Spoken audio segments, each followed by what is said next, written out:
ক্ষমতায়ন এমন একটি বিষয়। আজকে আমরা ইলন মাস্কের কথা জেনেছিলাম মার্কিন নির্বাচনে ডোনাল্ড ট্রাম্পকে ইলন মাস্ক যেভাবে অর্থায়ন বা সাপোর্ট দিয়ে গেছেন অর্থনৈতিকভাবেই। তো জো বাইডেন, মার্কিন প্রেসিডেন্ট জো বাইডেন ইলেকশনের আগে একদম সাম্প্রতিক সময়ে বলেছিলেন যে যদি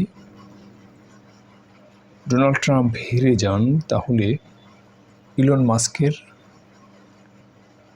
আমেরিকায়, মার্কিন যুক্তরাষ্ট্রে থাকার বিষয়ে বা অভিবাসন নীতির বিষয়ে বিবেচনা করা হতে পারে। তার যে সম্পদ, সহায় সম্পদ এবং তার পরিণতি নেতিবাচক হবে, এরকম একটি ইঙ্গিত দিয়েছিলেন এবং সেটি হওয়ার সম্ভাবনাও ছিল, এটি আমরা জানি। কিন্তু কথা হলো যে এই যে ইলন মাস্ক এখন ডোনাল্ড ট্রাম্প, কমলা হ্যারিস হেরে গেলেন আর ডোনাল্ড ট্রাম্প জিতে গেলেন। তো ডোনাল্ড ট্রাম্প দ্বিতীয়বারের জন্য নির্বাচিত হলেন। ডোনাল্ড ট্রাম্প আসলে এর আগেও 2016 সালের যে নির্বাচন ছিল, মার্কিন নির্বাচন, এই প্রতি বছর তো নভেম্বরেই তাদের সেই নির্বাচন হয়। তো তখন তার সঙ্গে ছিলেন সাবেক পররাষ্ট্রমন্ত্রী, প্রতিদ্বন্দ্বী ছিলেন হিলারি ক্লিন্টন। তো হিলারি ক্লিন্টনের স্বামী বিল ক্লিন্টন মার্কিন প্রেসিডেন্ট ছিলেন, তো এটা আমরা জানি।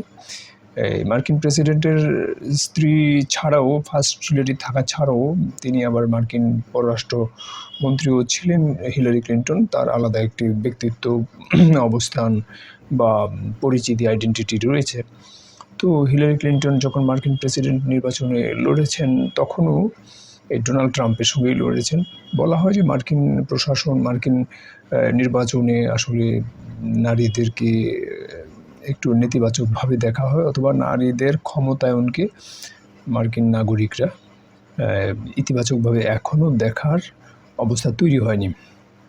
তো এবার অন্তত পক্ষে অনেকেই আশা করেছিলেন হয়তো মার্কিনীদের বিপক্ষে যে কথাটি বলা হচ্ছে, তারা নারীর ক্ষমতায়ন চায় না, তো এটি হয়তো এবার একটু পরিবর্তন হতে পারে। কিন্তু আসলে শেষ পর্যন্ত দেখা গেল যে তা হয়নি।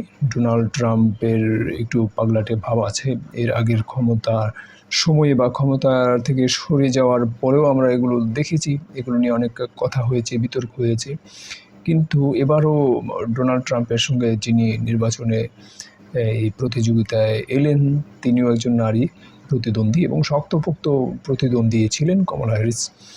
তো এখন পার্টির নাম বললাম না, এটা আপনারা সবাই জানেন। কিন্তু কথা হলো কমলা হ্যারিস হেরে গেলেন, ডোনাল্ড ট্রাম্প জিতে গেলেন। ডোনাল্ড ট্রাম্পকে যারা সাপোর্ট দিয়েছেন, বিশেষ করে অর্থনৈতিকভাবে, তাদের মধ্যে ইলন মাস্কের কথা, আমরা তার পরিচয়, ব্যাখ্যা এগুলি আমরা সবাই জানি, মোটামুটি জানি। ইলন মাস্কে যদি আজকে ডোনাল্ড ট্রাম্প না জিততেন তাহলে ইলন মাস্কের পরিণতি কী হতো, এটি একটি বিষয়, এটি একটি ফ্যাক্ট। আর আজকে যখন ডোনাল্ড ট্রাম্প জিতে গেলেন তাহলে ইলন মাস্ক এখন কোথায় থাকবেন? ইলন মাস্কের জায়গা অবশ্যই অতি গুরুত্বপূর্ণ হবে, এটা আমরা নিঃসন্দেহে বুঝতে পারছি। কোথায় হবে এটা একটু সময়ের ব্যাপার তো রয়েছেই, কিন্তু অতি গুরুত্বপূর্ণ পদে ডোনাল্ড ট্রাম্প তাকে রাখবেন।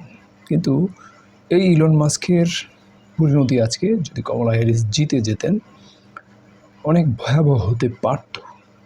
তাহলে আসলে মানুষের অবস্থান অনেক সময় নির্ভর করে রাজনৈতিক ক্ষমতায়নের সঙ্গে। যারা রাজনীতিতে সরাসরি জড়িত তাদের তো বটেই, তেমনিভাবে সাধারণ যারা জনগণ বা মাস পিপল, আমরা গণমানুষ বলি অথবা পিপল বলি, যাই বলি, তাদের ভাগ্য রাজনৈতিক ক্ষমতায়নের সঙ্গে একেবারে ওতপ্রোতভাবে জড়িত। শুধু আমরা এখন ভাবছি যে ক্ষমতার পালা বদলে ইলন মাস্কের পরিণতি এই হতে পারত, আর ইলন মাস্কের পরিণতি এই হতে যাচ্ছে।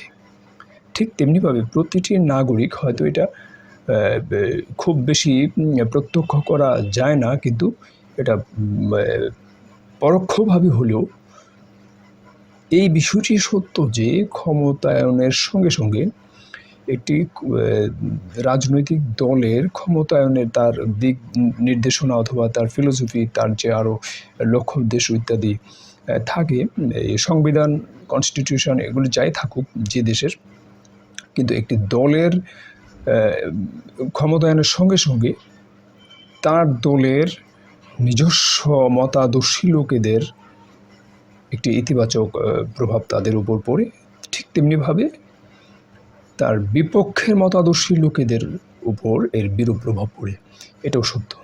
তো শুধু আমরা এখন হয়তো ভাবছি যে মার্কিন নির্বাচনে ডোনাল্ড ট্রাম্প জিতে যাওয়াতে ইলন মাস্কের বেশ রমরমা অবস্থা হবে সামনে, তার একটি গুরুত্বপূর্ণ তিনি পাবেনই, কিন্তু তেমনিভাবে প্রতিটি জনগণের উপর এর ক্ষুদ্রাতি ক্ষুদ্র অথবা এই পুঙ্খানুপুঙ্খ অথবা সূক্ষ্মাতি সূক্ষ্ম প্রভাব ইতিবাচক অথবা নেতিবাচক পড়বেই। তো এটাই আর কি, শুধু ইলন মাস্কের ভাগ্যই নয়, ক্ষমতায়নের সঙ্গে সঙ্গে এই প্রতিটি জনগণের ভাগ্য হেলে দুলে যায়।